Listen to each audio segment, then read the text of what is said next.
It's time to review this past week's content for Dungeons & Dragons. Free release content as part of the stay-at-home, play-at-home initiative from Wizards of the Coast. Sorry it's so late. It was Mother's Day, so I didn't really get a chance to work on as many videos as I wanted to today. So hopefully things will still be available by the time this comes out. So if you want to see what the content release was, stay tuned. Wait, I didn't say what week is... Week 5? Is it week 5 already? God, can't keep track of any of this stuff. What's going on, folks? Ted from Nerd Immersion here, and like I said, happy Mother's Day, or belated Mother's Day by the time you're watching this, to all the moms out there. I hope you had the best Mother's Day you could possibly have, given the scenario that we're in. To my point from before, I just gave my wife 8 hours alone without the kids to let her go out, do whatever she needed to do, even just go for a drive. And I kept the kids all day today, so that's why this video is coming out so late. But let's go over and take a look. So there's some good stuff. Actually, in my mind, a lot of it's good, right? So we kind of did the whole Season 1 piece, and now we jump ahead to Season 5, which is the Storm King's Thunder season of the Adventures League. And it's funny, I actually own just about every single thing from Storm King's Thunder, because I really, really enjoyed all of those modules when I played them at conventions, to the point where I went out and bought them myself when they weren't free, and then I actually used them to beef up my own Storm King's Thunder campaign. That campaign doesn't exist anywhere on the internet. We started recording it as a podcast, and we only played a couple of sessions, and we never got to finish it. So I didn't see any reason to try and release that, because there was, we only did a couple episodes. But anyway, the first up is DDEX 501, which is Treasure of the Broken Hoard, although that was the old name, I think, because here it says DDAL 501, which is 5 separate 1-hour mini-adventures. And I'll read what it says here. Oh, and this one also does have a Fantasy Grounds version. So it says, a famous relic hunter seeks adventurers to help her find caches of treasure hidden by now defeated followers of the Cult of the Dragon. So I guess canonically this takes place post Rise of Tiamat. Her maps and notes may lead the way to great wealth or terrible death, and do other parties have designs on the treasure as well? So I've ran this twice, I think. I've played through every single one of these. I'm not going to go through the adventure itself, but I will just tell you, you can see it does have 125 ratings for 4.5 stars. It's a best adamantine seller. This thing came back in 2016. So like I was saying, it's 5 mini adventures. I really like them. The overall kind of treasure hunter vibe is pretty cool. There's some tie-ins to things related to the Cult of the Dragon, and there's a cool mixture of adventure and puzzles and stuff. And I thought it was pretty good. Day 2, we got a coloring page as well. Day 2 is Blue Alley, an adventure for levels 1 to 4, available for free now through May 9th. Unfortunately, I'm recording this on May 10th, so the time you're going to see it's probably May 11th, but I got it for free on May 10th. And that is this one here, which is a Waterdeep Dragon Heist adventure. And I actually read through this, and that's actually not showing it to you. Stand by. There we go. So, yeah, this one is actually pretty interesting. I read through it. It has to do, it says, infamous Blue Alley lies hidden in the heart of Waterdeep. Built by a secretive wizard, it is a magic maze full of tricks, traps, strange monsters, and rich treasure. Countless adventurers have ventured inside to test their bravery and skill, yet few have returned. Now it is your turn. And I read through it. It's actually a pretty solid overall adventure. It's got some, key characters. There's some cool magic stuff you can get from that.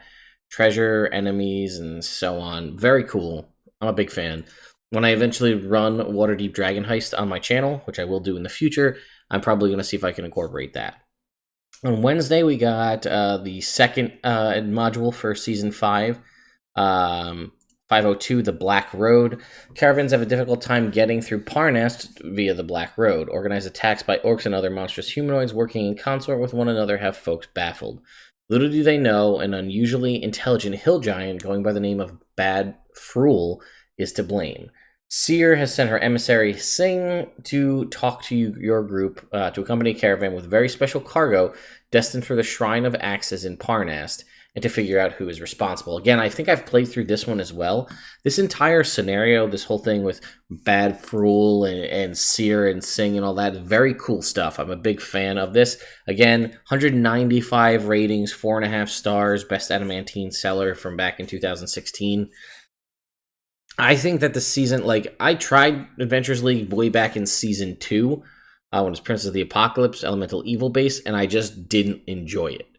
And then I tried on a whim. I was at a convention. I just like on a whim went to sit down to play some of the 5th season stuff, the stuff that we're talking about here, that Storm King's Thunder, and it was a completely different experience. I thought the adventure modules were written very differently. They were done a lot better. I really enjoyed it. This whole season, if we get the whole season, that'll be very good because there's a lot of good stuff in it. And then a Grell coloring page. We got Escape from Walloon on Thursday. And this was interesting. It says the walled city of Walloon holds the criminal population of Cormyr.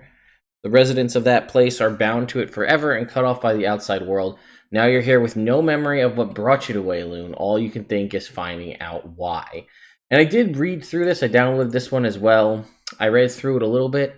It says it's for pre-generated characters. I'm thinking if you must get them here. Let's see if we refresh this page. So it's still saying get it free, even though I did purchase it. Obviously, you saw it there. So I'm curious, is the character sheets... Oh, okay. Yeah, it's for pre-generated characters, but I didn't see the characters in the module. That's because they're in a separate zip file here. So it looks like, from what I can tell, it's like the kind of adventure where everybody loses their memory, whether it's a bar fight or whatnot, and you're trying to basically recall what happened and remember that so that you can continue on the adventure. And it looks really good. It's got a big dwarf themed Durgar in it as well. And then lastly, and there was a player's handbook digital backgrounds, right? So here you can see the front cover, the PHB for access for your Zoom meetings or your green screen or whatnot. And then lastly, on Friday, we got Uninvited Guests, which is another Season 3 adventure. This is a play it forward module, so it's been marked down by 20%, but it's free, so I guess it doesn't really count. There's a Fantasy Grounds version of this. The Shrine of Axis has been restored, and Ragnar Redtooth, who previously conspired with Dragon Cultists, is trying to restore his reputation in Parnas by sponsoring a feast. There is just one thing he needs: meat for his feast. Game is supposed to be plentiful in the Weathercoat Wood, but the townsfolk are all busy with their own work, and the minions of Brad Frul are still out there causing trouble.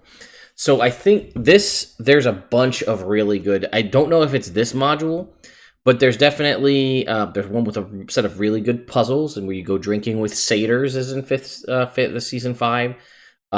There's one where you basically... you meet with these ogres, or these orcs, and you have like a hot dog eating contest is in Season 5. So I'm very excited to get all of these. I think I actually bought all of them outright.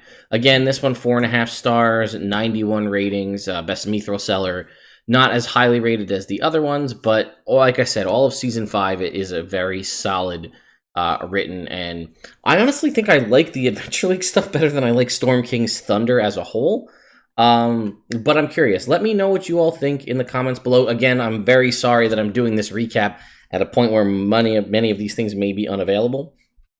It looks like it is still listed on the Wizards of the Coast website, and I was able myself to go over to DM's Guild and download them all myself, so it worked out just fine.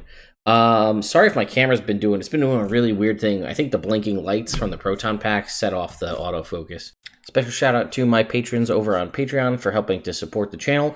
I also recently just added a new perk for all of them. Some of you guys saw me wearing the hat the other day, but I do have a merch store. There's a link in the description to that, but now all patrons, even the base tier, get a percentage off of all merchandise, and that gets progressively increased as the tiers go up. So that's something. Also, I'm excited to say that this Tuesday is from one of my higher tier members who actually gets to suggest a new video topic entirely. This top 10 is brought to you by them, so that's pretty cool.